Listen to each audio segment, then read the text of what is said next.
बर्तमान आम दीप प्रज्वलन कार्यक्रम तो सरीगला आम आम पलिसुड़ा को आग को नवा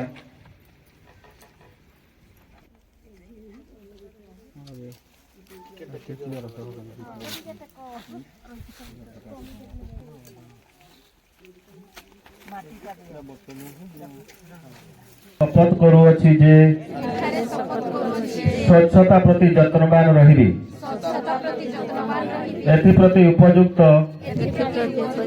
समय मध्य देवी स्व इच्छा वर्ष को 100 घंटा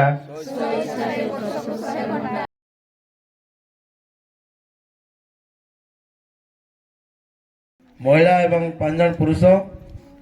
10 जन मध्य गोटे एफआरए कमिटी हम आपण मैंने भी जानी इलेक्शन पूर्व किसी आदिवासी मान को सरकार पट्टा देते वर्तमान सही कमिटी जरिया ही आग को बढ़ी भविष्य में पट्टा केमती पाइबे तार भी सरकार योजना कर